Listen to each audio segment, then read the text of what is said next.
Oh, and welcome back to the Radio Gamescast. As always, I'm your host, Ryan. Today I'm joined by my lovely duo of co-hosts, Alex Hello, hello. and Wyatt. Hello. Long time coming. We've been playing some Batman games, okay? And we've had this thing. Wyatt told me he wanted to do this a while back, and it's just scheduling's always a problem, and especially when you need to Technical complete games complications. in sequence in between. It's a problem. But now we're going to start the Arkham retrospective. We're going through all the Arkham games, including ones that maybe aren't actually Arkham, but we want to play them because they're Batman and they're kind of related, including Gotham Knights. So we're going to go through, and today we are starting with Arkham Asylum.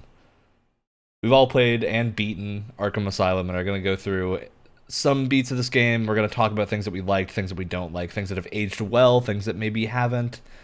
All the stuff that you would expect to be talked about in a game retrospective. Everyone excited, ready to go? Yes, Very much. definitely. Love forward to the this one. enthusiasm. I've been looking forward Hey, to this. This is, like you said, this is a long time coming. I've been looking forward to this episode. This Yeah. is my favorite series, so Yeah. I could talk about this all day. Yeah, this Yep. is. Yeah. All right. Well, we're going to go ahead and kick us off with this game is originally from way back in, I believe, 2009.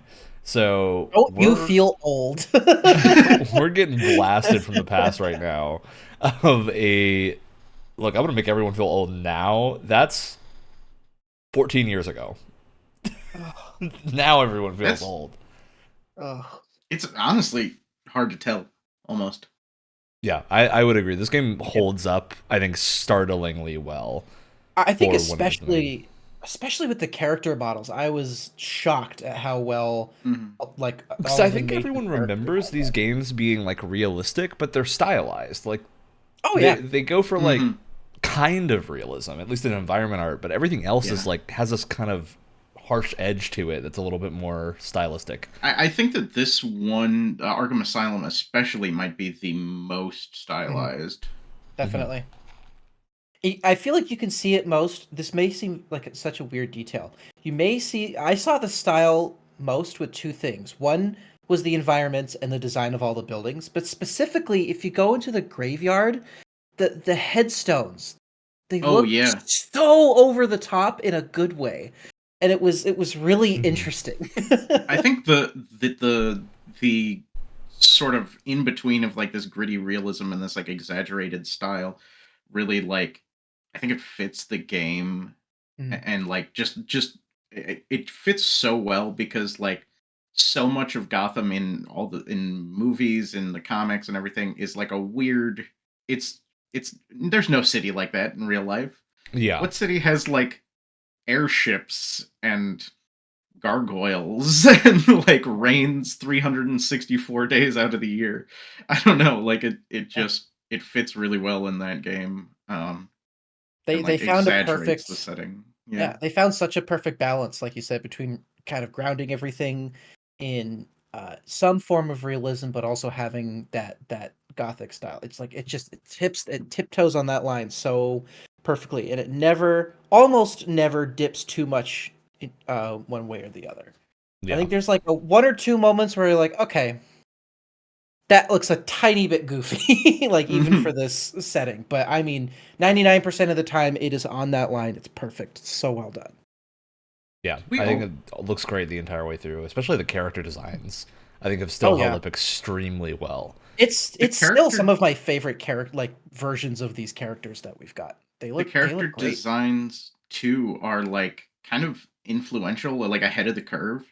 Mm-hmm. Because like especially like the more armored Batman look a few years later in like Grant Morrison's Batman Incorporated, and then later Jim Lee's redesign for like New 52 era Batman, both take heavy influence from like a more sort of body Mm-hmm. armor Mhm. batsuit look. Same with like Harley Quinn. I don't. I think her design might be the weakest in this game. Um, Mhm. At least I think the but least standout would be a good way to put it. It doesn't feel as unique as a lot of the other ways that the villains have been redesigned. yeah, but that too led the way for like New 52 era Harley Quinn to not be wearing the red and black spandex. So from the I, animated I show. I'm gonna throw what might be one of my most controversial takes on this game out on this entire series actually out there right now though. There's one design that I'm not a huge fan of in all these games, and it's actually Batman's. So let me explain what I'm talking about. Listen, I am not an artist. I am not a specialist in anatomy or animation or anything like that. So take everything I'm about to say with a grain of salt. But there are two things about Batman's design in almost all of these games that really bother me. One, he looks very top heavy. I don't know how to describe it. There's something about his like figure that feels slightly off He has to me. It feels like very he's broad too. shoulders, and because the cape goes all the way across his shoulders, Mhm. it's just like a one rectangle back the whole Yeah. time. Unless you're in It the it air or just something. it looks kind of strange to me when he's just kind of standing there. I think when he's like not moving that much, it's not the worst. I don't know. It just looks off. And then the other thing is whenever he's running in any of these games, it looks like he has like a metal rod welded onto his back and he has to like his running animation has always looked very stiff to me. I'll agree with the run. I do think the run looks very Yeah, stiff. I'm gonna. Um, I think I like the Batman design for the most part, but I will totally agree with the sort of stiff run. yeah, I don't have an issue with the actual Batman design because I do think like I think the thing that they have accomplished with this version of Batman is that he looks like a tank. Like he doesn't look like agile cartoon Batman. He looks like Batman in a suit of armor. And he feels like Batman in a suit of armor for the most part, where he's still pretty agile, but he's not doing like as many acrobatics as you would see in a lot of like Batman media. He's more like when you get in a fight with this Batman, you are able to take and give punches harder than anything. Like the sound and everything feels so good because of it. It all loops I back. sort of in tandem with that idea. I really like that in these games. I think this one especially, but all of them I believe do it. Maybe not Origins. I don't remember. Uh, um, they all throughout the story, the suit gets more and more like dinged up. Yep. Sometimes in noticeable ways. Sometimes it's like a critical scene where Batman gets like shot, and then there's like a bullet hole, or just other times it's like subtle, like, hey, didn't like an hour ago I not have a tear in the cape? Like, I um, think it's in this game only. He grows a stubble throughout the entire game. I don't know if you noticed that in Arkham I Asylum. did pick up with that a little bit. He has like a little 5 o'clock shadow. He's completely clean shaven by the beginning of the game, and he's got like a stubble going by the end, which I thought was such a great Yeah, little I'm not sure they ever detail. did that in the other ones. I'll have to No, I don't look. think so. Yeah, I think part of that is probably this game has like a time limit that is extremely tight compared to even the other Mhm. games, which do still tend to have time limits. But this entire game I think takes place over one, maybe One two night. nights. Yeah, it's one I Um, night. think I think most it's of just them are one. one night. Yeah, but there's a I think a real sense of time pressure in this game that works really well, especially because this one is kind of open world. I guess you could call it open world, but it's not really designed like an open world game. It's It's more more Metroidvania. Metroidvania. Yeah, Yeah. exactly. And I think that works really well for the series. And I I the way that the island is designed and the asylum is designed just feels super tight in that every area you go to has its distinct kind of visuals. You have different like Metroidvania style upgrades you're getting to be able to go to different parts of the island. Um, and it feels also surprisingly freeform. But there's moments in this game where you have a lot of like leeway in what you do next or Mhm. how you approach a situation that I think work really well. I would say overall the Metroidvania structure actually works for this series a lot better than the open world does. And I think I agree. I want to touch more on that when we get to Arkham City, but I really liked the structure here. And I'm not usually the biggest Metroidvania fan. I really enjoy them, and then I put it down once and I never come back to it again because I kind of have to familiarize myself with where everything is and like where I'm supposed to go, and it can be for me really hard to like pick up after I've been gone for a You couple kind of days. have to like be able to play them in a weekend to Yeah, really be able but I to feel like with fully enjoy this, Metroidvania. I think. I feel like with this, it guides you along so well that I Mhm. never had that issue. I also think that there's a lot more dramatic tension here of like the thing a lot of Metroidvanias lack is a narrative thread to pull you through the game that is like immediate. Where like a lot of Metroidvanias have great stories and great things going into them, but there's not typically like a super strong constant push to the next objective. Where here it's like, oh, Jim Gordon's gonna get killed. Like you are, there's a lot going on. That's or like sometimes the reason for backtracking is part of the story. It's like, now we have to go back here because turns out this person we talked to earlier isn't fully honest. Or they got captured for the 10th time. Poor Cash. Exactly. In all these games, Cash keeps just getting captured every 2 seconds. Every time you turn around, he's gone. I'm glad, but I'm almost surprised he made it through the series. Yeah. All right. Well, before we get too far along into proper spoilers, I think we're starting to leer into we're going to start talking about story and stuff. I want to do the thing we do in traditional games clubs, which is put a cutoff of like, okay, now we're going to go into hard spoilers. But before we go there, I do want to get everyone's just like, what's your... having played this and like if you were to review this game now, not like putting a number score or anything to it, but like suggesting it to new people, does it hold up in 2022 2023 where we've played this and gone back to it? And I think all of us do have a little bit of nostalgia for this series, but maybe some stronger than others. I think my take is that like this game held up extremely well. I don't feel a lot of age here. Yeah, I totally agree. I think that it actually kind of surprised me. I may have even enjoyed it more this time through than my first time through. Because it takes you back. Appreciated it more. It's a tight game in a way that most AAA games now are going for length and depth of like, we're going to make a really long and really deep game that you're going to play for 60 hours. Because that's what a lot of players want. And it's something that like we all enjoy in plenty of games. But I think it's also really refreshing to have games that aren't that. And going back and just playing an Arkham game that felt like I'm getting a full Batman, like cinematic Batman story with good combat, with good exploration. Like it's hitting all the beats that I need it to play through this whole game and just never get tired of it. And there's never a point where it feels like I'm ticking off a checklist of like the entire way through. It felt fun to play, and then you hit the end, and it's a great ending. Like it ends well too.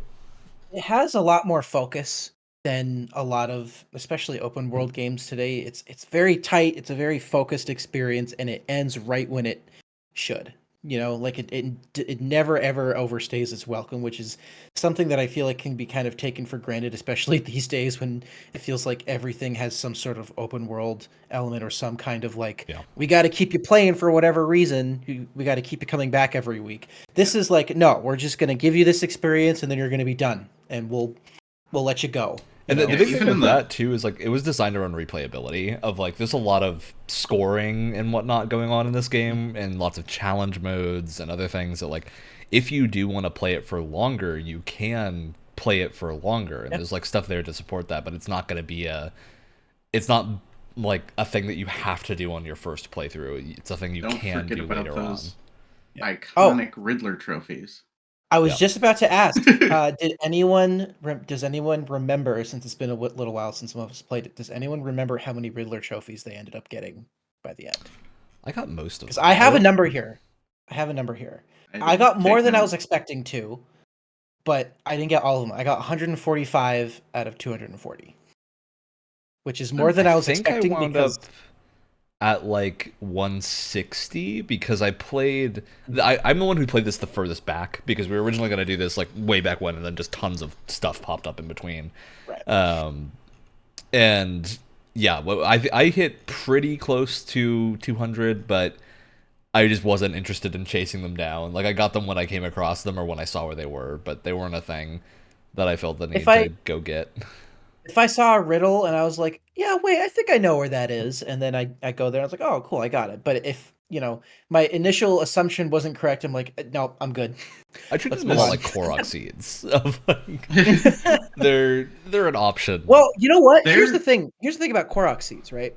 Like, I mean, they never bothered me that much. But the thing about Korok seeds is that they're actually kind of important to progression in a way, which depending on who you are makes it more or less enticing. Yeah, but the good thing about Korok seeds in the important to progression thing, you only need a third of them to get everything. Like, Right. you need so few That's compared true. to how many there are. Whereas the true. Riddler trophies, there's like things locked behind every single one. Yeah. Which is, I've just never been motivated enough to go do that. I tried to 100% the Riddler trophies in Arkham Knight, and I came very close, but did not complete It becomes annoying. Like, there's some of them, I think Arkham Asylum less so. This one's the most doable for sure. Mm-hmm. Especially because the zones landmass where here there's is relatively small. Like, you Exactly. And generally I think- know where to go. I think that like the riddles themselves are kind of they're more like a room. And so Mhm. like even if it's not your first guess, it's easier to find the second one because like there's ones in like Arkham Knight, especially Arkham Knight, but in Arkham City as well. That's like, okay, this riddle's in like a city block or something. I'm like, okay, I know this riddle. The answer is something to do with Two-Face. Yeah. Where in this city block is there like a poster or something It's with like you have to be Two-Face on so it? laser Whereas, focused to whereas get in toward. it's like in Asylum, it's like you said, Ryan, the landmass is a lot smaller, and it's more based on your knowledge of the area. And because they have you backtracking to a lot of areas all the time, you're gonna pick up on certain things. You're gonna recognize what these riddles are actually talking about a lot more, and so it's not nearly as intrusive. Yeah. I also do want to say before we get into spoilers, two other big things that I really liked about this game.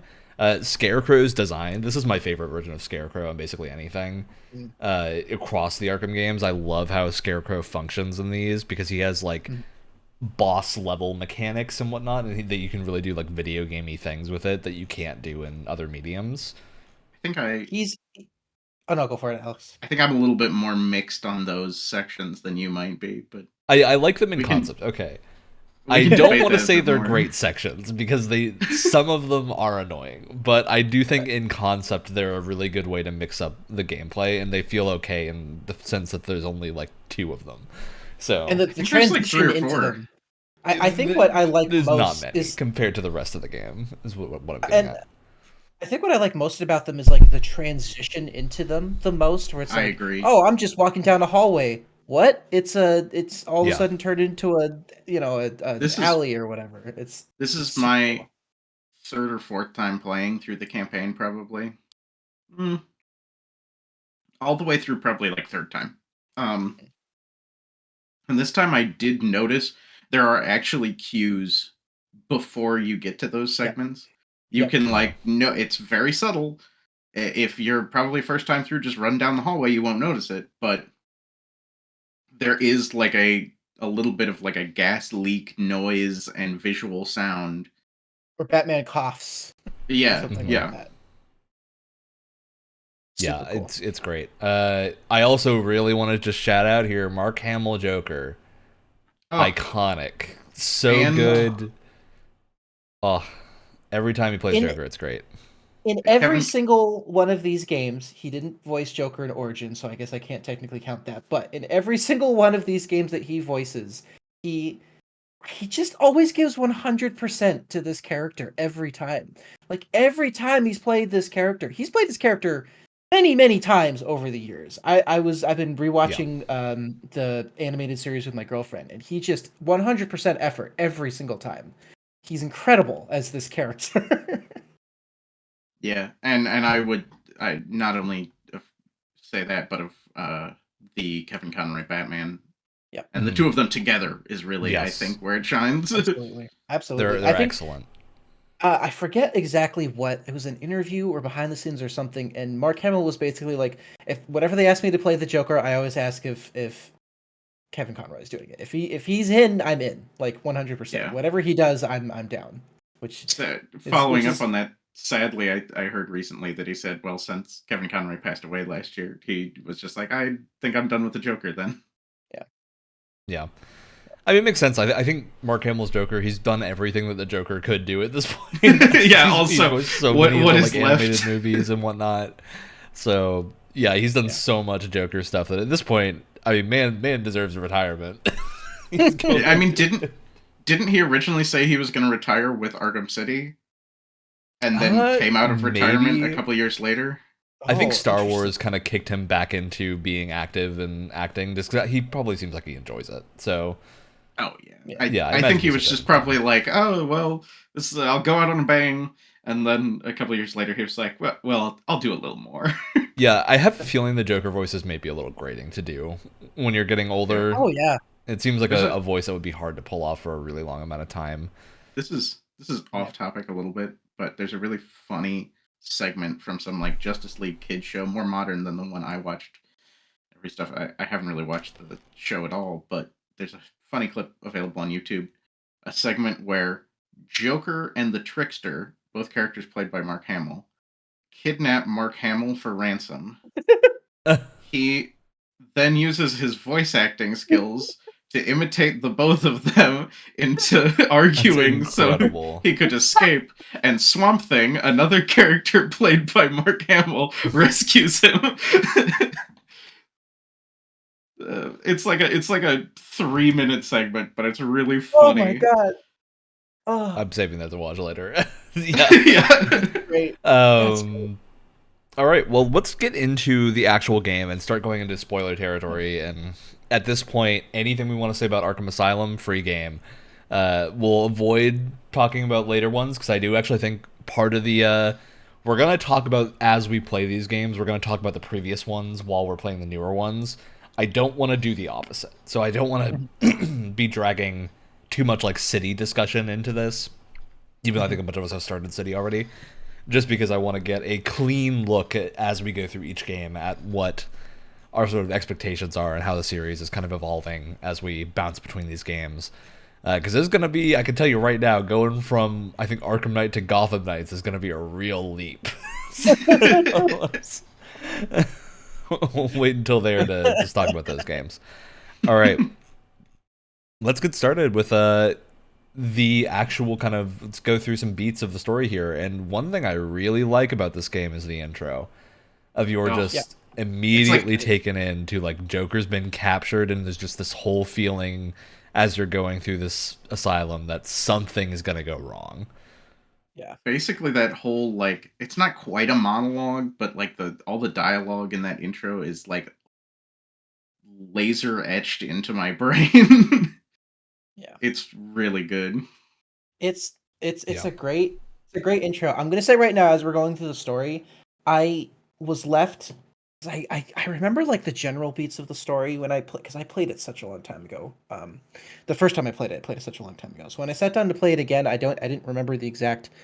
There were a lot of details that I forgot about, and I kind of. I have very mixed opinions on this story in general, but what I can say is that I think it has a lot of really great, like, iconic moments. Yeah. But I feel like a lot of the story in between a lot of those iconic moments are not nearly as memorable, or could use a lot of work. Yeah, I will say, like, going back to this game, which I have like fully played before. This is like probably my third playthrough as well, Alex, I would think. But I hadn't played it in like 5-6 years before jumping in last year to finish it, and fully forgot that Bane was in this game at all. I remembered him in City, not in this game. I totally forgot that what is it, Killer Croc is Mm-hmm. I remembered Bane and Killer Croc. I totally forgot Poison Ivy. Like I remember her being I forgot Poison Ivy too. It threw me into like the boss fight, and I was like, I utterly forgot this. And then when I think about that, I realize that, like, that's most of the game. It sounds like you remember the beginning and end of the game. Can we talk about how stupid of a decision it was to let Ivy out in the first place? Like, yeah. Like a little while after that, I was like, after she caused so many issues, I was like, why did we let her out again in the first place? This feels like such an obviously bad idea. I mean, she does make levels that are very fun to play through because of all the plant stuff. Like, I'm talking about story. I think that's wholly a scenario of they wanted Poison Ivy as a boss fight, which meant they had to do something, and they wanted to have like, because there's always that Batman tends to have stories of like Poison Ivy and Batman having that kind of tension between them, and moments where they're like, oh, are they gonna do something and like work together? or are they not going to work together? And of course, they never work together. It never works out. And this game had to do the same thing, and they had to do the same story beat as everything else. I actually think that I overall enjoy the plot of this game. Mhm. I think, well, we'll get into later games later, but I think the other ones do it better, basically. But this one, I feel like a lot of the story beats that aren't to do with Joker's main scheme, basically, really felt like they were there for, like, here's how do we line up the next Boss bit of encounter. level and or Like, boss fight. Yeah. I think what I was missing too, and I was a little disappointed because, like I said, I was watching Batman the Animated Series while playing this in Arkham City, right? And what stuck out to me while I was rewatching the show was that wow, all the best episodes are written by Paul Dini, who just understands these characters so well. He does most of the villain origins. A lot of the more psychological episodes around Batman are written by Paul Dini. He does all the best episodes. And I was really missing a lot of that in this story. Yeah. There aren't a lot of moments where you kind of dive into Batman's psyche at all. A lot of the audio logs for the villains are great, and they all amount to basically these people are beyond help. They are so screwed. Like they are you can never cartoonishly be evil. Like, this is yeah. everyone is Yeah. kind of portrayed to be cartoonishly evil, except for maybe Poison Ivy, but even then. But I mean, I'm missing a lot of the animated series is why we have Dr. Free or Mr. Freeze as he is today. Like, he was such a joke before the animated series. He was a joke villain that everyone thought was stupid and no one cared about. And then Heart of Ice came out and it completely changed our perceptions on this villain entirely. And I don't know. I just feel He's like not the his only work. one. Yeah, and I feel like his work there is just not portrayed in this story at all. It felt very like Mhm. here's Batman, here's all the rogues, here's the rogues gallery that we all know and love. Here they are. We're not going to do much with them, but here they are. Yeah, You I know? agree. I think for me too, uh, this game um, has and many Batman comics and movies do the exact same thing, but it's my least favorite kind of take on Bane is here's a giant dude pumped full of steroids who punches really hard and that's where the depth ends. Yeah. I love like some of like the early stuff with Bane in it, like Batman Nightfall where he famously breaks Batman's back and everything. Mhm. He's much more of a good villain in that story because he's a genius who also happens to be extremely strong and unstoppable. Yeah. And so this game, I get that he was more of a plot device than I a would love to see Bane character. pull some judo throws and not just charge in a straight line. Oh, that goes into really one of my other complaints is, wow, like 3/4 of the boss fights are the same boss fight in this game. Yeah. To be fair, they were the same boss fight in every game of this era. That charging in a straight line That's at fair. you have to dodge was a mechanic, and I think every single third-person action game that came I out. don't in the last, hate 3 the years, boss rather. fights. Yeah. The fact that you get it with the hulking guy at the beginning. Yeah. Mhm. Then you get the same boss fight with Bane, except Bane is like a little bit stronger, a little bit faster, Slightly more dangerous. and has 2 buff arms rather than 1. Yeah, like I think that it doesn't bug me as much with like the nameless goons who have been roided up. Yeah. But the fact that Bane is the same boss fight. Now, I guess once again, Bane's like a really early boss fight, so they're not going to introduce. I don't know. It felt a little weird. I don't mind it too much, but going through and playing it again, I was like, wow, yeah, we get everybody. And then I don't know if we want to jump ahead to the end, but the final boss is not It's the much same different. thing. Yeah, same thing. Yeah. At this point, we can jump wherever we want, but Yeah. I want to loosely go in story order just for like things that we want to I- hit on. But I will leave my critique of the end for the end then. We'll get there. We'll get there. we'll get there soon. Yeah, it's absolutely the same thing. I will say there are things I do really appreciate with a lot of the boss fights and boss levels here. Of you really have to use your tool set in effective ways, and your tool set's relatively simple. If you have your explosive gel, you got your grapple, you have your stealth actions that you can do, and your gliding, I and did then you have find it was, combat. but it means you have like there's a fun dynamic of like figuring out what tool fits the job. Mm-hmm. And every part of this game, I think, is very fun. It's the batarang most of the time. Yeah, it is also often the batarang. I did find that the Sonic Batarang was like mostly kind of useless, either for combat or for story.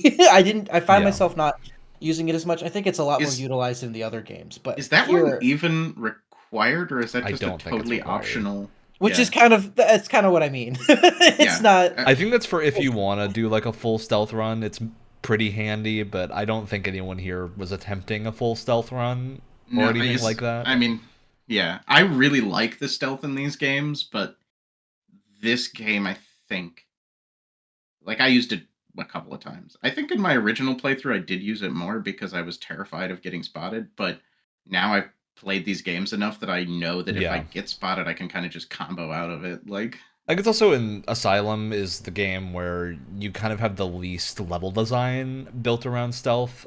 There are sections of levels that are meant to be stealth, but if you're in a section of a level that's meant to be combat, you're gonna end up fighting. Like it's hard to avoid fighting in like the open areas. And the stealth is a lot more like underbaked than I remember. I mean, you get your inverted takedown and like one other stealth upgrade, and yeah, it's not a lot. That's kind of it.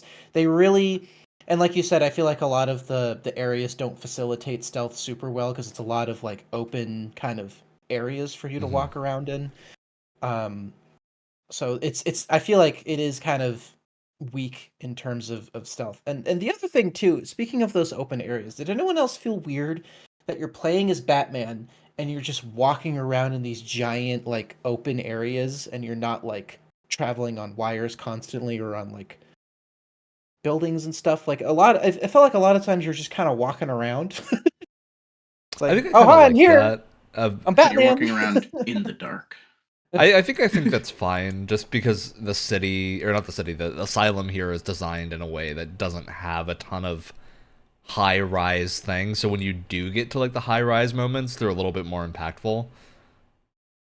I think that does kind of work. It's a small complaint. It's not something that bothers me too much, but it was just kind of weird going through the game. I was like, it just feels weird that Batman's just like walking down this dirt path from one building to another. Honestly, this is a little off topic, but just going off what you just said, pretty much all of my I'm going to have complaints about this game, but pretty much all of my complaints are small complaints. Like, overall, the experience is still really good. Yeah, I mean, my only major complaint, really, I wasn't the biggest fan of the story, but I think, everything else can be ignored. The story is good enough to drag you to the next boss fight, which is really all it needs to be for the first game in the series. Like, and I think the ending and the beginning are strong enough that you do have like a good hook into the next game and a good reason to keep playing at the start. Yeah, and like I said, there's a lot of good moments in it. It's sprinkled in it. It's just between them are kind of a lot less interesting, in my opinion. All right, well, there's two other gameplay things we haven't hit on yet that I want to mention before we get too deep in, which is detective vision. This is the game that started it all. Every game after this had detective vision because Arkham had detective vision. So that's your mode where you can kind of see things you can interact with and enemies and whatnot in grayscale so that you actually, when you're Batman in the dark, you can see the things. And I think it's thematic for Batman. Hate it in every other game. Like it's a terrible addition to most games because it just destroys your color palette. But for Batman, it's very thematic, and so it works. Yeah, I do think there are a couple.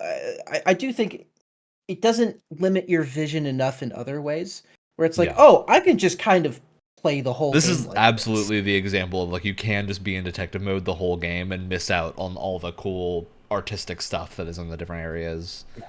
And I didn't want to do that because, I think the art direction in this game is really strong. But from a gameplay perspective, like even if you're hit, it doesn't take you out of detective vision. You're just like, oh yeah, I'm still here. Like if you start like a melee combat segment, I believe it will take you out of it. But if you go back in, then it's like, okay, you're in it. Just go, You did it. You press the button. You're in detective mode now. Yeah, I think it's a fun mode for Batman. It does kind of feel weird that it's an always available thing. That's just like there's very little reason to not use it, at least on like from a gameplay standpoint. From a like artistic standpoint, it ruins the aesthetic. Oh, Many 100%. levels. I mean, the aesthetic works in terms of like this is what Batman sees out of his detective vision, but in terms of the overall, especially the atmosphere, which I think Yeah. is the strongest of this game, it just flattens it entirely. Yeah, Mhm. I do really like that this game, that detective mode, I think it changes color palette just slightly, not as much as I remembered throughout the Mhm. game, because like it will, at different story beats, it will filter to like show you be tracking different things, different Yeah. pieces of information. And it's almost always the same. It's just follow a trail of some stuff somebody dropped. Is it Yeah, some tobacco smoke? footprints or Is some it stuff or like some scent whiskey? or Is it something. Yeah, exactly. I think the actual like detective segments in this again are kind of underbaked, and I'm glad that they get a lot more focus and get a lot better in the other games. But again, here it's like, yeah, you gotta follow this guy's breath or follow this guy's footsteps, Yeah. follow this guy's like bloodstains. It all kind of feels the same after a while, and Yeah. I think it's utilized much better later on. All right. The second big thing, Arkham combat. So this combat has basically stays the same in most games that it's in. That's based off Arkham because they kind of did it great. Like I Yeah. think for a relatively like beat 'em up, agile superhero combat action system. Like this is a pretty perfect system in terms of just like getting the feeling across. I think we have hit the point where like this isn't a good solution for a lot of things anymore. Of it is just really if you're good at hitting the counter button, you will never be challenged in this game ever. Like it is really a case of if you can hit that button and you know how to dodge, you are just not gonna get hit at any Oh, point. you had to throw that caveat in about know how to dodge. I was gonna say, but look, like two types of enemies. Yeah, there's the No, guys that one run in a type of straight line at you. enemy. You gotta dodge. That's it. You just Yeah. press the other button. Except no, the guys that have the stun batons. You have Yeah, to you gotta dodge those dodge the guys stun too. batons. I think those are the only dodge things that you have to do. It's pretty much that. I think anyone with like, I don't. Are there any? There's a couple enemies with guns in this game that you kind of have to Yes. dodge around, but it's not super often. There's also guys with knives. I am mixing up. I think you can dodge the knife. You could dodge the knife, but you In have to like later hold the games- button to do the stronger attack to like knock the knife out of them, or like have to do- Yeah, hold in Y later and games you can click dodge the on knife. I'm not stick sure you can dodge the knife in this game though. Or no, is that wait? Oh, I'm God, trying I'm to getting think. be mixed standing up. further back. I can't remember Oh, in this God. one. I've played They all so kind of much blend Arkham together City. after a while, which is the problem of this combat system. So I think this works perfectly for like a 6 to 10 hour Batman game.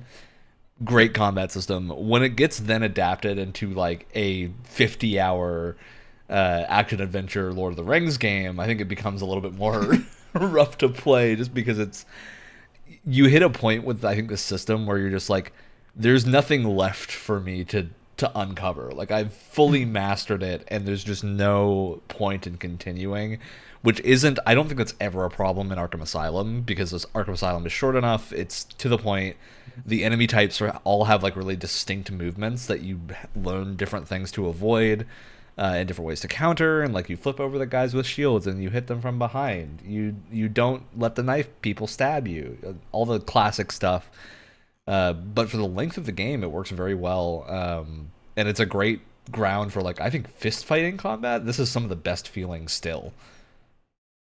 Mhm. Yeah, I mean, there's games that I have played that are of a similar genre that didn't do this combat, and it didn't feel as responsive. So, I like, think the only. Oh no, sorry. Keep going. it has become a bit more ubiquitous, especially in those Lord of the Rings games you mentioned. Yeah, it has kind of Dark Side. faded out of the zeitgeist by now. Like I think a lot of people haven't realized the issue of like it just doesn't support stuff for that long. But it was really like in this era that followed of the next like 10 years, Arkham style combat, it was just in so many things. Yeah, I'm trying to remember how many games. I definitely Lord Like of the Assassin's Rings. Creed started moving towards it. There was Oh, right. Yeah, all sorts of games really took the Arkham combat. I mean, it's Mad really Max good. game? It's really responsive, and Yeah. I kind of wish. I understand why it was so overused in so many games and replicated very poorly in a lot of games that didn't quite understand what they Yeah. needed. But I kind of hope it comes back at some point because it's a great combat system if you can do it right. And I think a lot of it. And I do think there are games that comes like to- took this combat system and made it just a little bit better. Like Sleeping Dogs, for me, is a big example of taking Arkham's combat and just adding enough small additions to make it last for a longer game. And also, I think the new Marvel Spider-Man games still do have like Arkham-based combat. They're dodge counter combat with face buttons, but they add enough like gadgetry and other things that you're doing at the same time that I think that combat flow becomes complicated enough to last for a much longer game. Yeah. It's So a lot yeah, more we have aerodynamic. moved past it. also but- with Yeah. well, I don't want to talk about Spider-Man. This is a Batman podcast. Well, we can mention it because I think that's the thing of like the reason we're talking about these Batman games. At least a big part of it is that we all like Batman, but these are also like foundational games for where AAA games went after this. I think Well, some people like hear that they're kind of influential games, but don't fully understand or appreciate just how many things Yeah. this series started. Like there are so many, even today, as this episode is being recorded, there's so many things that are taken from this series. It's crazy. Yeah, I mean, it gave us a lot of With really cool ideas. the Spider-Man game thing too, as well. That game in particular has a very similar combat style, but I feel like, to me at least, I've played that game so much that like it's no longer even about just getting through the combat. Yeah. That combat is deep enough that I'm having fun with it. Like, I'm like, oh, this guy can web up with a mine into his friend and then shoot them both on the wall. I mean, that's the thing swing with the over here, Spider-Man like- combat is they knew that people have already either played these games or that people are good enough at games now in general that you can make the combat a little bit more. Yeah. You have more options at any moment. You got a lot more that you can do, and that isn't scary anymore. Whereas I think in this era of games, like if your controls were too complicated, it was scary. Like people weren't ready for it. And we've hit the point with like people are experienced enough playing games that it's fine to have a more challenging system by default. Yeah, and throughout the Arkham series, it gets more and more like that as well. But I think the through line of like why both Batman Arkham and the Spider-Man games feel good, and why a lot of games that take this combat but aren't superhero games don't feel as good, is that there's tricks that happen in these two games that allow the combat to work the way it does. Of like, in Batman's case, they have like there's a super cool, I think it's a GDC talk where the devs have talked about how when Batman is going in between movements, they use the cloak to hide like animation transitions, and it's all very, very precisely timed so that when your hand is like up during a punch, the cloak covers just enough that you can seamlessly move to the counter and stuff like that, where it's always hiding any animation jankiness. And Batman is agile, so he can do the thing where like he flips between enemies that are like 20 feet apart, and it doesn't look super weird. And Spider-Man can, of course, do the same thing of like you can flip between enemies that are really far apart because you're Spider-Man, you're Batman. You can go far in a movement and it doesn't look strange. And every game that does that like has to have a reason for that snappiness. Or games that like, I think Assassin's Creed is a big example of a game that like didn't go for the snappy long range part of this combat, and that makes it just feel so much worse. When you can't magnet to an enemy that's further away, it stops the flow fully.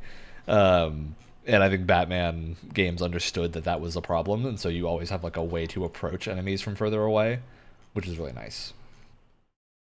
On the topic of the cape, it looks gorgeous. Just Yeah. the whole game through. And I heard that I don't remember what the source is now. It's a fact that's been rolling around in my head for long enough that like it's primarily made by like one dev who just like fine-tuned it over a period of 2 years. Wow. It's like this guy was just like the cape person. That person's a hero. Like I said, this is a fact that's been in my head for a long time. There's probably more to this story that I don't know, but That's crazy. And I Oh, feel they like did a great job. especially with things like cloth simulations have gotten so much easier to like pull off nowadays, but back in what, 2000, whenever this came out? Oh 9. my god, 9. That must have been a nightmare. Absolute Yeah. nightmare. Rarely, too, very rarely did I find that the cape was behaving strangely, like Yeah. flipping through things or anything. It's always really great. Oh, and while we're on like impressive visuals still, there's a like a legitimate mirror reflection in Yeah. 2009. Oh my god. That's so that blew my mind. I saw that. I was like, "Oh, I played this what?" on PC. I I did think we too. all played it on PC. Mhm. It looks great. I know that they remastered this game a couple of years ago, but I Right. believe that isn't the version that's on the version on PC is the original, isn't it? So, It's the Game of the Year version, but Okay. the well, PC there's the version always Return had to better Arkham. effects, Well, there's the Yeah, but Return to that's Arkham versions, which are like remastered versions, which is yes, which that's are not what the I'm talking version that I about. very, played at least. which is, I'm going to say this right now, probably shouldn't be the version that you play. It's one of those remasters where some things look a lot better, and then other things like Joker's character model, for example, look bizarre and look way too clean. And it's like they Mhm. just overdid it for a lot of things. So it's more of like, 2 steps forward, 2 steps backward sort of thing. I would Yeah, I recommend if you have a PC, just get them on PC. They run better too, because the Return to Arkham versions are locked at 30, which is 30 frames, which is just ridiculous. Yeah, I don't actually even yeah. think PC has the versions that are the No. Return to Arkham versions. Good. But I yeah, don't want to play I those. They look think this worse. game again, like, it looks good. Like, this is a game that has held up phenomenally for a 2009 game. Like, to put it into perspective, that is, I think, only 3 years after Oblivion. So Whoa, really? it's Well, what else? Hold on. actually What else came Oblivion out in might be 2009? 2004. Let me double check. 2000, yeah, so 3 years after Oblivion. Yeah, it's What an else came out in impressive looking game. 2009? Hold on. A lot of great games. 2009 was a good year for games, but yeah, I think it holds up exceedingly well, and the design just still feels good. Like, it doesn't feel very aged. It feels kind of simple. I think that's maybe the biggest complaint you could levy at this game, of like, it never really gets more complicated than base level, but the base level is really fun, so it's not Yeah. a huge issue. Which is why, Um, like I said before, it's really important that they ended it when they did and didn't stretch it out for yes. too long. Because it is Yeah. simple, it is I straightforward, but that's a strength because it doesn't go on for too long. if it had gone on any longer, I think it would have gotten tiresome. Yeah. Like by the Yes. time you get to the Poison Ivy boss fight, which is pretty almost the end of the game, like 80% of the way through, I Mhm. think that I am at that point. Once I'm done with that boss fight, I was ready for the game to end, Yeah. and it does. Yeah. Paced super well, which is something that I feel like especially AAA games don't get right a lot these days. Is like Yeah. pacing. Either things are too short or too long, and I feel like it's been a while it's been a while since we've consistently seen them hit that like Yeah. Moment to point moment out. pacing, I think, is good too. It Oh yeah, keeps it never is like here's a room full of guys, next room full of guys, next room full of guys. Like it keeps it so that you're not getting tired of doing the same activity. yeah. Well, the Yeah. game is very comfortable. And I think this shows a lot of confidence. The game is very comfortable with you just walking around and soaking in the atmosphere sometimes. Like maybe there's dialogue happening or there's some other, visual storytelling element going on. But a lot of the times you're just kind of walking around, just soaking up the atmosphere of Arkham Asylum, and Yeah. it works really well for the pacing. And because they have such strong art direction, it's really engaging. Yeah, and I think they do it well too because usually the first time through you're admiring the environment and typically not every area, but every major area, if you're coming back to it another time, something has changed. Yeah. Whether part of the building has collapsed or there's a poison ivy plant growing through it or Hmm. Yeah.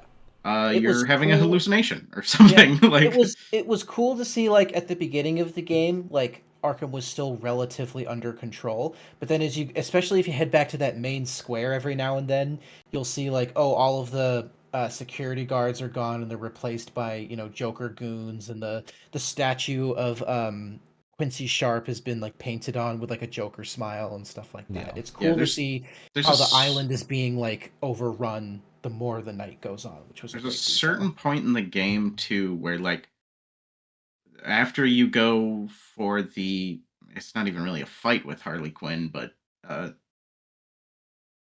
what is instead of a fight with Harley Quinn, basically. Yeah. After that, there's like a bunch of these like lunatic type inmate kind of things Yeah. that come around. They just scream and run at you. That was legitimately a scary sequence too. Yeah, it That was this it got me this once or game twice. this game is borderline horror. Yeah. But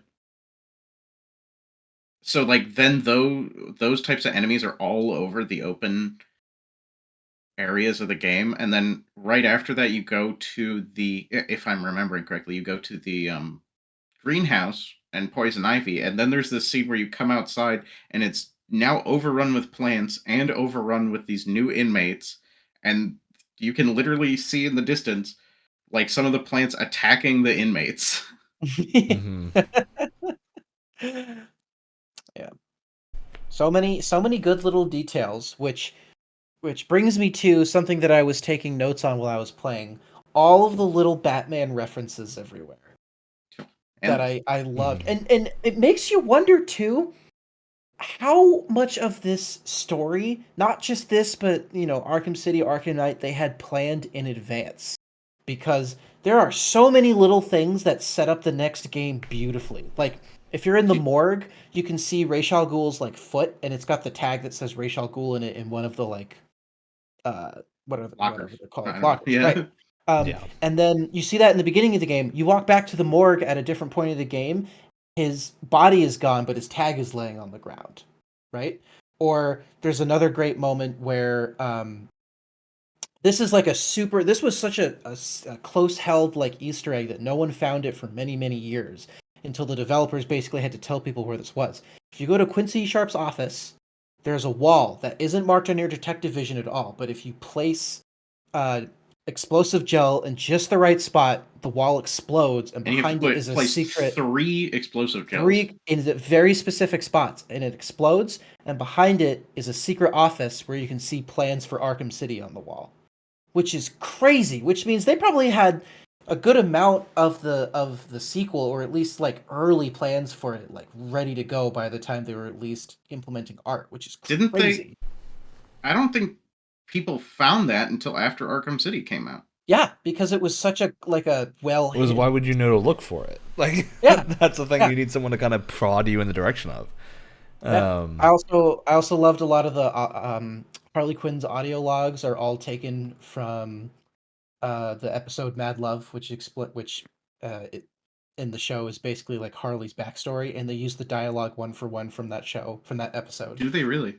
Yeah. I missed that. That's awesome. It's not the exact same voice lines. It is like the same voice actress, but she is like re-recording them, and they sound kind of weird.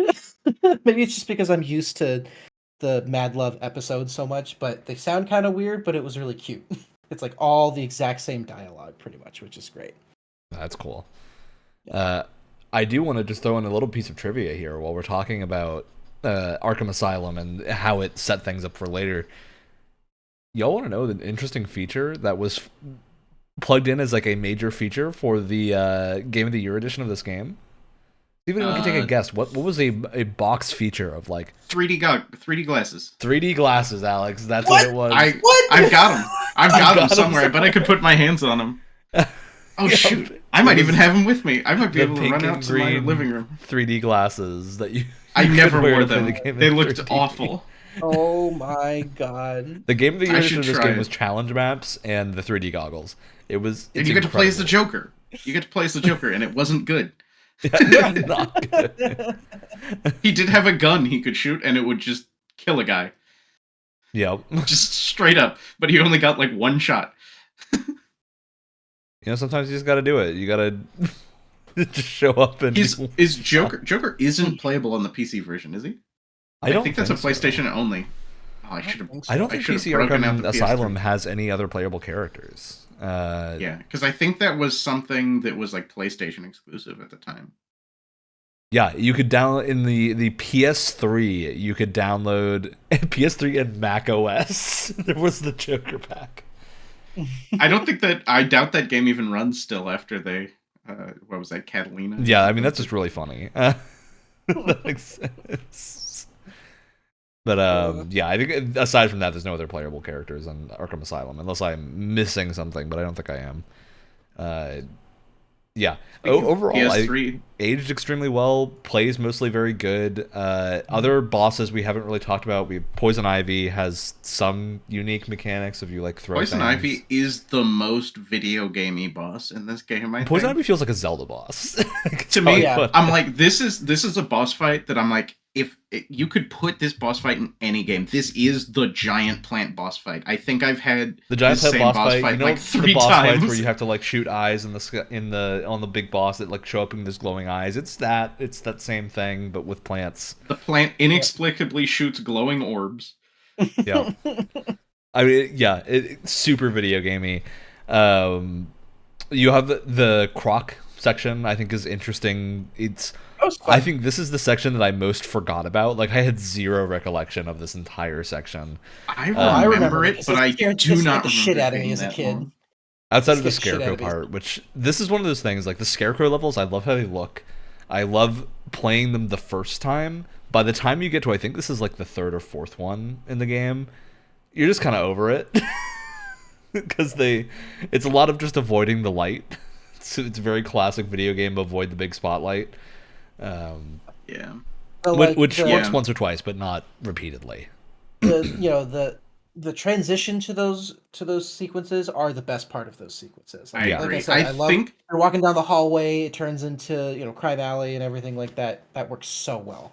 I think for me, it isn't the gameplay of those segments is fine. I think that the aesthetics are not. I think that my least favorite part is like the aesthetics, because it relies too heavily on like the most generic fear tropes. Now, like, don't get me wrong, creepy crawly bugs, that's all good. But like when the skeletons pop out of the ground and they're glowing green, like this is straight out of like a Spirit Halloween. Like you're telling me Batman's afraid of glowing green skeletons? And this is another like small detail, doesn't matter, but it's something I noticed. I get that you want to use the exact same animations from your like thug enemies. I totally get that. That's a resource cost saving measure. But it does look weird when you're fighting skeletons and they're kind of hench and they kind of move around like henchmen. You know what I mean? This sword is definitely not a baseball bat. Totally a sword, not a baseball bat. Yeah, it is very funny. The rings are just a little unfitting for the skeletons. I do. At least they thought about the mechanics of a skeleton and how you couldn't like ground. They take less damage, and you can't just ground take down a skeleton. Yeah. Which I think they could have used that as an opportunity to have more enemies than you typically would in other encounters, but they don't take too much advantage of that. It would have made those combat encounters a little bit more different, a little interesting. But the last boss fight with Scarecrow is a pushover because he just sends the skeletons at you. No, I love the look of this boss fight because I really like Scarecrow being over the arena and looking down at you, but the actual fight is nonsense. Yeah, exactly. I like the giant Scarecrow. I like the like fragmented reality. I think my biggest thing is like the skeletons and stuff, and there's just some other parts of it that feel a little too generic. I'm like, this is what Batman sees in his fear vision.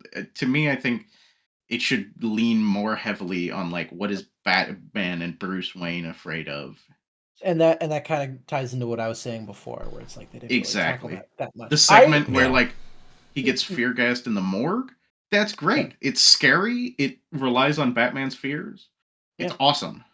Like I said, all of the transitions to these sequences are great. I love when it says like like the game bugs out and then the intro plays over again, but it's Batman and that's tied up and the Joker's taking him, and it's like, oh, you didn't dodge the Joker's like gunshot. You had to use the middle the middle thumbstick. Like that's great.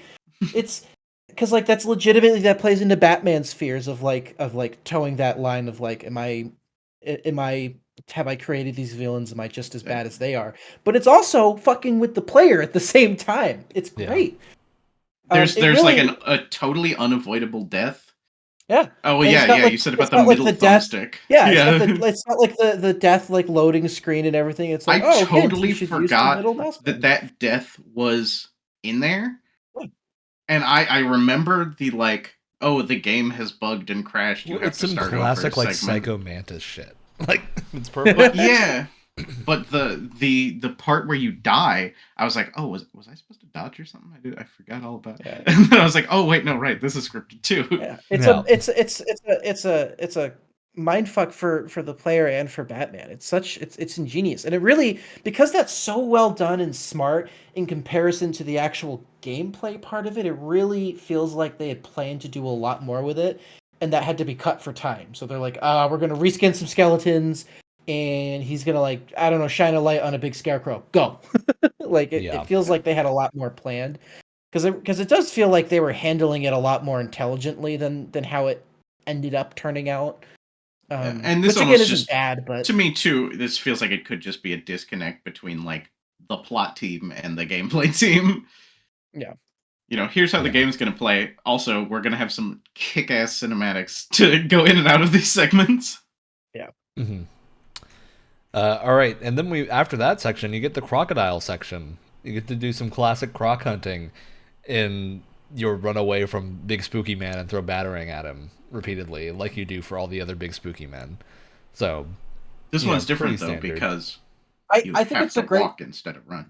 Yeah, you gotta walk, and you gotta like use the line launcher, which actually the line launcher is one of my favorite gadgets in these games because it's such a specific use case, but it feels so satisfying of like the sound and the way it looks and everything. I love this instead of like your standard swing the grappling hook at a grapple point in the middle to do a little swingy thing and then swing to the other side. Now give me a line launcher. I love the line launcher.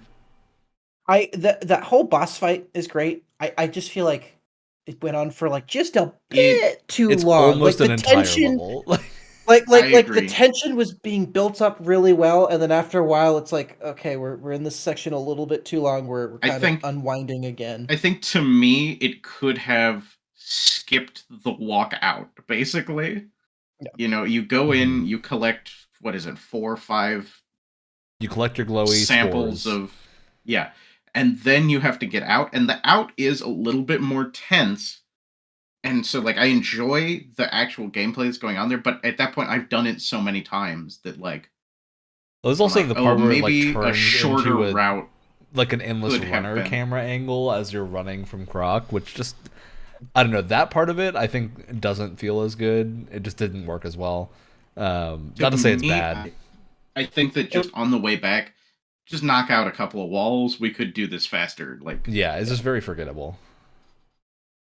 It's almost like they enjoyed making that sequence and they enjoyed it too much, and so they spent a little. They kept doing more.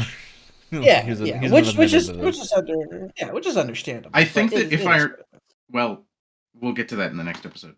There's just so many things in these games that I'm like, oh, the next game just does the same thing but better, and so we'll get to it when we play it. But so many of these games just improve. Yeah, which is why doing these in sequence I think is very fun. We're gonna see the evolution as we get further on. Yeah, I mean after that it's your straight jaunt. You go to your little Batman cave for a little bit, and then you jaunt off to Poison Ivy and the Joker, and your final confrontations, which are I totally forgot the second trip to the Batcave where you get the Bat Claw that fires 4 Bat Claws or what? It's just like I don't Ultra Claw. Yeah. They never bring that back. It's really just the funky. Bat Claw but better. Like I don't know. Yeah. But I did actually find myself using it in fights. The Ultra Claw's fun. Yeah. Yeah, sure. I'm kind of surprised they never brought it back because, like, pulling 2 or 3 guys off a ledge at once feels so good. Yeah. But you only get to do it I think twice that does feel just a little goofy. Like that's I think as goofy as the game gets is you have a Bat Claw that shoots into 3 people at once and pulls them just because it looks funny. Like I think most of the other abilities in this game don't look super funny, and the Ultra Claw looks funny when you use it. So. Yeah. You go back to the Batcave and get some shiny new toys, and then you head off for Poison Ivy, which we've already kind of talked about the Poison Ivy fight and everything. It's very it's the most video game boss fight in this game by a significant margin, which actually makes it feel pretty good. I think when you compare it to the one guy running at you and you gotta dodge fights. It does change it up. I don't know. I didn't think it aged all that well. I think it's because it just isn't clean. Like, unlike I think a Zelda boss, this is not a boss fight that's like frictionless. Of you understand what you're supposed to do immediately. It feels like they had a really hard time kind of adapting it to Batman's mechanics. Yeah, I'll say this. I think for me was the buggiest section of the game. If I had like no bugs anywhere else, but here's like clipping issues happened a lot and stuff like you getting stuck in the environment. In the boss fight itself? Yeah, in the boss fight. Not really anywhere else. I didn't have any level. I think it came down to an issue of like they run out this concept for this boss fight and they're like, yeah, this sounds awesome. And then it's like everything on paper is great. And then actually trying to implement it, they're like, oh god, what have we done? Yeah, we've really made this complicated. What have I done? Yeah, because it's also like I think the only moment where the camera acts like this, where it's pulled into like a much further out perspective and you have to kind of move around it. And it just feels awkward and it's just a little strange. But yeah, I do think it is in concept fun, and if it works, it's fun. But as soon as this was where the game broke for me, like there were moments of breaking here. With the big I told you I was ready for the game to end after this, and I think this boss fight is part of the reason. I will say this series is known for really, really good boss fights. That's not entirely because of Arkham Asylum. Asylum is known as a great starting point. Yeah, not the best bosses. They're fine. They're not bad. They range from fine to not great. I highly recommend this game. I think everyone who wants to play the series should start with this one. Like it's Absolutely. Really good, but definitely has some parts that are just. It was a game from 2009. Assassin's Creed 2 came out the same year. Often a Metroidvania problem. Metroidvanias tend to have the issue of sometimes boss fights are just bad. Like a lot of Metroidvanias just have uninteresting, boring boss fights compared to how good the rest of the game is. Yeah, it almost seems like a pacing thing where they're like, well, we need a boss fight here. Throw one in. And you know what? I'm gonna throw this out here too. Oh my god, I'm totally blanked. I'm sorry. Rocksteady is known for Batman these days, but before Batman, they did make other games. They mostly did shooters, from what I understand. I thought they had only done like one other game. No, they had done some other stuff in the past, but nothing like this. Nothing close to this scale, and not a lot of like melee combat stuff. For a first they did effort, Urban Chaos Riot Response was the only other game they worked on. Yeah, that's what I thought. Which sounds Rocksteady, love you guys. That sounds like a mobile game ad. But like, I mean, and that was a shooter from what I understand. But like, for a first effort, AAA superhero game, Metroidvania, melee combat, this is incredibly impressive for a first effort. Yeah. Because melee combat, if you didn't know, is really complicated. It's really, really difficult to balance, especially with things like hitboxes and numbers and balancing and everything. And for a first effort, I'm incredibly impressed that they. Do we know what like the dev cycle was like on this game? Because it feels like they may have just they didn't have. It started life as a rhythm game. It started life as a rhythm game, as like a rhythm action game. And then their combat, the combat that we have now, from what I understand, was fairly similar to this like Batman rhythm action game that they had. And then I think they adapted it into more of like a conventional action Metroidvania game. But a lot of the bones from that rhythm style combat system kind of. There is definitely a rhythm to the combat. I could see how that idea could come. Hey, maybe you can track a direct line from Arkham Asylum to Hi-Fi Rush. That'd be pretty wild. Do that. Maybe after Suicide Squad kills the Justice League, we get Disco Batman. More like Suicide Squad killed. Yeah, I mean the crazy thing about these games is that like all of them had sub 2 year, at least Arkham Asylum and City had sub 2 year dev cycles of. It's really impressive. City's for the amount of development started polish like right after Asylum released, and Asylum started development in 2007. So I think it got like 20-ish months before it was done, which was that's a pretty crazy. Quite a bit longer. That was like what?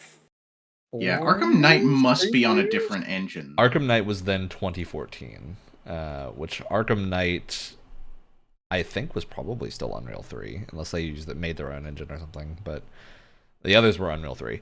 Arkham Knight was also Unreal 3. So, wow, really? Not too surprising.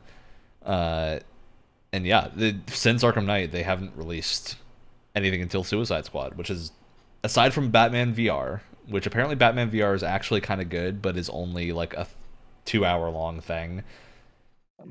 Very short. That. I have a VR headset now. If we want to throw that in the mix. I don't. To figure out a way to play it. I don't really says it's available on Windows. I have no idea if it's available through Steam or anything. Yeah, it was a real early VR thing, so maybe it's probably possible to play on PC. You got yourself a PSVR somewhere. You could probably dig that out of storage. I do not. It is on Steam. I could probably play it. Yeah, and then since then it's just Suicide Squad, which will supposedly come out next year. Because it got pushed out this year after it's supposed to be releasing last year, I think. So Suicide Squad kill Rocksteady's career. Kill Rocksteady's reputation. I'm really hopeful that it's good. It does have a lot of red flags, though. I thought the gameplay looked kind of neat. I thought the traversal was cool. Look, I mean, Suicide Squad is going to be like the conclusion of this retrospective series that we're doing. So, we'll see when we get to it of how it holds up. It is in the Arkham series Batman, like, showed up in what day is it? 21st, I think, in the last issue of Batman to come out. And I was so curious if they would give any hint to what happens in between Arkham Knight and Suicide Squad, and they give no hint at all. I don't think that author it doesn't even feel like it's in the same, it doesn't even feel like it's in the same world. Yeah, we'll see. So far removed. We'll see how it ties and if it. Yeah, well, we'll talk about that when we get to it. But as of now, I think we've kind of wrapped up the conversation about Arkham Asylum. Let's go to the Joker fight, which is our last sort of moment of the game, which is the final Joker fight where Joker gets all doped up. Very controversial in terms of it's not that bad, but it could have been so much better. It feels kind of, I wouldn't say it doesn't feel conclusive, but it feels like they kind of put one of the weaker boss fights at the end of the game, which is a little weird. Yeah. I also agree with the criticism that it doesn't, like, when you think a Joker boss fight, this is not really what I think of. Yeah. I don't know. It feels weird having this giant roided out Joker that you fight as like the. It's like I think Joker's boss fight should have not been you actually fight the Joker, but you have to fight your way to the Joker, who's like trying to do something crazy. I think that's generally how the Joker as a character works better. This to me feels like they were like, we want to have the final boss be Joker. And then they had to debate, like, how do we get a fight with Joker that isn't Batman punching him 3 times? Because, like, Joker is not a physical opponent for Batman. I mean, they do mention, though, that he is surprisingly, like, skilled when it comes to, like, hand-to-hand combat. I believe somewhere in his, like, bio in this game, they're like, yeah, he's actually pretty good at, like, hand-to-hand combat. So, I mean, they definitely have grounds to have, like, just a regular fist fight, maybe with some bells and whistles in there. But I just, yeah, I'm like fighting this weird, like, albino Bane ogre-looking thing, and I'm like, He's got all kinds of bones too. Yeah, I mean, it's a gross design to be sure, but like, I was like, this feels weird. It doesn't feel like I'm fighting the Joker that much. And again, it's just very similar to the, like, Titan fights that we've had before then. Exactly. It really feels like it almost feels like a downgrade from the Titan fights, because the to my, maybe I was missing something, but like there's not really much to the physical fighting him. It's just like you kind of run around and don't get hit by him, and Yeah, then he'll go that's gloat 90% about of the it. fight. He'll go gloat about the fight in front of the news camera, and then you just pull him down so he falls on his back. Which, to be fair, that does feel very Joker. Oh yeah, like I like floating for that the camera. aspect. That's fine. Yeah. But the fact that like there is no fight against him really, you there's no Especially counter, when there's no they, dodge. especially when he shot himself with Titan. It seems like you're going to fight him, and then it's still kind of an indirect fight anyway. Yeah. Yeah. It just. Which I mean, I like the idea that Batman has to like outsmart him, but This was like the worst way to comparatively- represent that, I think. exactly comparatively to the other boss fights in the game, this one doesn't have the same impact, and it's the final boss. Yeah. And I think that's just it's always going to be kind of weird if you make a Batman video game and have Joker as a boss fight, because like Joker works as a very like thematic opposite to Batman. And I think he works really, really well in this game throughout 98% of the game. Yeah, because they're really playing up the like I'm your thematic opposite. I'm you know Exactly. the And inverse Batman. He doesn't it's really work always- as a boss fight, as like a villain that you actually like fight. it works so well because throughout most of the game, it's Joker is a step or two ahead of Batman, and Batman is having to catch up and try to outsmart him along the way until the end, when Batman basically gets the advantage, and then there's this fistfight boss, and it's not all that great. Yeah, I think a lot of the times when you're fighting like a villain and he just kind of throws other henchmen at you, it's seen kind of lazy. Like I feel like it's usually perceived that way. But I think in this case with Joker, I think that would be totally fine. Like you said, Ryan, like a fight where you're fighting to him, not fighting him directly. I feel like this fine would have with been the better Joker. suited as a level and not just like a fight where you were more fighting your way through some territory that Joker had taken over to get to him, and then the end is just like he's taunting you the whole way through, and it's a lot of like what the start of the game was in that walkthrough, but kind of in reverse if you're trying to get to him. And I think that would have even worked really mind well. like a boss rush kind of thing. Yeah. It just feels like fighting Joker is kind of missing the point to me. Like the Joker being an actual boss, I think, is just a little bit. You jumped the gun a little in terms of like for the first game. It's just a weird thing to do, especially when the boss fight is he gets doped up and real big. Yeah, I think that once again, this is sort of like where the actual gameplay of the game is sort of fighting against the plot or driving the plot. Like, And it's like I said earlier, one of those moments where like the line between grounded reality and kind of over the top gothic kind of tips a little too far into the comic booky gothic side. I also feel like for me, when he does it to one of his thugs, it doesn't cross that line, and when he does it to himself, it does. Yeah. Because it just doesn't feel like something that Joker would do, because his own image, I feel like, is something that's really important. And when he turns himself, important to him, I mean, and when he turns himself into this Solomon Grundy looking weirdo, it just doesn't really feel like it fits his MO at all. Yeah. I definitely agree with that. I think it's just an odd fight, but in general, I think that's a super minor issue compared to the rest of the game. Oh yeah, and it's over quickly. Like this isn't it doesn't have tons of staying power. Yeah. A boss fight that is really, really short kind of normally would be an issue, but it kind of works to its advantage here because you kind of gets through it as quickly as possible. Yeah. Well, like I was saying, pretty much all my critique of this game is pretty minor. Overall, it holds up incredibly well. Yeah. Probably better than most other games from 2009. Assassin's Creed 2, I mean, that game's great, but hold up. Excuse me. Are you saying this game holds up better than Night at the Museum and Ice Age? Two other video games that came out that come on. I'm so sorry. I forgot all about those being 2009 games. All right, we gotta end this episode now. Ryan, we gotta we gotta stop. we gotta rethink this. We're not quite done yet. So I do want to mention one other thing about the Joker. I think this is my favorite, like, Joker. Not the boss fight design, but the prior to boss fight, my favorite, like, interpretation of Joker in, like, a 3D thing. I mean, he's essentially just the animated series version, I know, which is the best The thing I version. love is they kept the exaggerated look. Like, that's always my concern with taking something comic or animated and adapting it into a video game, is that a lot of the time they go for realism and not keep the sort of exaggerated aesthetics. I'm really glad they kept the Joker looking weird.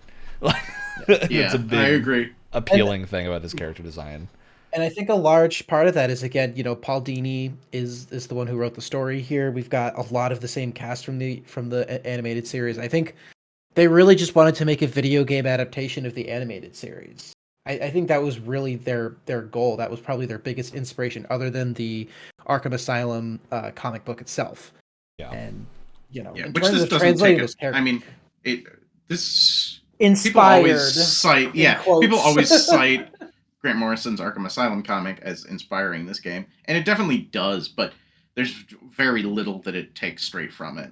Well, again, and that comic has a lot of, like, just it does a good job of breaking down the villains and kind of showing all facets of them, which again is something I'm missing from here. And if it had that element, I would say that the connection to the comic makes way more sense. That comic is so, like, the art style and the storytelling is so, like, surreal and creepy that it, like, it's so hard for me. People make that comparison all the time, and I don't know. It is true, but not as much as you might think. Yeah. I think it kind of goes as far as the setting, and then Exactly. It's more so inspired by the animated series, more so than anything else, I'd say. Yeah, I definitely agree with that. All right, well, we've talked about the entire length of this game. I think with all of our... We've talked about some negatives, but I think all of us would still recommend this game as, like, a... Oh, if absolutely. you're going to play this Hands down. series, start with Asylum. Do not jump around somewhere else. There's a reason we're doing Asylum before Origins. We're going to play them in release order and not the order of things going in, just because Asylum is a great introduction to the series. So, yeah, I still heavily recommend this game, and, like, it's super fun. It holds up really well. The boss fights are probably the least interesting part of it, but there's also only a few of them, and they're still good. Like, they're not bad. They're just very simple, and I think that's a better state to be than they're aggressively complicated and not fun. So yeah, I think still holds up really well. Any other final thoughts from you two? Did either of you guys play the challenge mode at all? I played a bit of it, yeah. I did a couple of the maps, yeah. I think they're fun enough, but it felt a little weaker to me. I think this is, like, not a... Arkham Asylum is not deep enough in combat for me to want to do combat challenges. Like, that's I think that the problem. They are fun, but, like, since the maps are just kind of just taking segments of levels, if I'm real bored, I guess I just don't see myself playing them at all. It doesn't feel... I played, I think, all the challenge modes one time, and, like, that was enough. That felt like plenty. Compared to some of the later stuff that we'll get to, because the definitely side content gets a lot more ballooned out in the sequels. So yeah, for sure. All right, any final thoughts, Wyatt? I mean, not much. This is a damn good video game we got here. and like you said, I think, if you haven't played the series before, it's good to start here. Partially for story reasons later on in the other games, but also I think you can appreciate how much the series has grown since this game, and also I think it's really interesting to see, like, if you haven't played this before, just how many things inspired, like just how influential the game was. Yeah, it's crazy. It's like going back and watching A New Hope, where you're like, God, so many things about not just Star Wars, but, like, modern cinema started right here. And it's crazy to kind of rewatch that as an adult and having, a movie that's nearing 50 years old, something like that. It has that same kind of, like, oh man, there's so many things that we still do in game development, like in game design today. it helped that this game came out. When did the PS3 come out? This game is fairly early in the PS3, Xbox 360 era, isn't it? Not really. Yeah. It's 3 years in. Really? So it's pretty far Well, past. still, I think that it's sort of at that point where games were really starting to use the hardware to that full extent. Mm-hmm. And that this one sort of pushed that and was impressive enough that it made like a lasting effect on people. Yeah, Yeah. for sure. All right. Any other final thoughts? If not, we're going to go to shout-outs because this is also replacing our standard podcast episode. And it's fun to shout out some stuff. Yeah. Wyatt, you spoke first, so you get to go. Oh, that's true. Shout out to the because I got Zelda on the brain, 24/7 for the past, however long since the game has come out because time doesn't exist anymore. Shout out to the adorable little remake that they do, or the little remake that they do of the Wind Waker theme when you're at the Rito Village. It's this like very calm version of like the Dragon Roost Island theme, which is my favorite Zelda theme of all time, and it was really nice to hear it. Absolutely. I'm going to throw a shout out to Hell Let Loose. If you missed it, that replaced our episode last week. Brett and I got a whole squad together and streamed some Hell Let Loose for everyone. You can catch that on the YouTube channel. Very fun game. Feels really like a podcast. You can go watch that video. It's an hour and a half. We only played one match. The match was an hour and a half long from start to finish. And I think I killed maybe one person the entire match. Most of the time was just defending a point. And it sounds like that doesn't sound fun, but it's very fun. It's a wacky game. But in a squad, it's a great time. Yeah, we played that on Thursday as well. And I think I got a match where I got like 4 kills. And I was like, oh my god, this is insane. So much. Yeah. I guess my shout out will be you get my brain so on Batman that I'm not thinking about anything else. But just before this podcast, I tried for the first time the Dune Spice Wars game that is available on Game Pass. It was a good time. I thought it was a nice mix of like an RTS and a 4X strategy game. It was short enough that I probably played it for around 2 hours and completed a full little match campaign thing. That's a good length for that type of game. But yeah. It's nice that it feels replayable without like I think that it doesn't have a lot of that like long-term tree building. You win or lose after a couple hours and there's your game. Fun. I will mention there is tie-in comics to the Arkham games. This is one thing we forgot to talk about.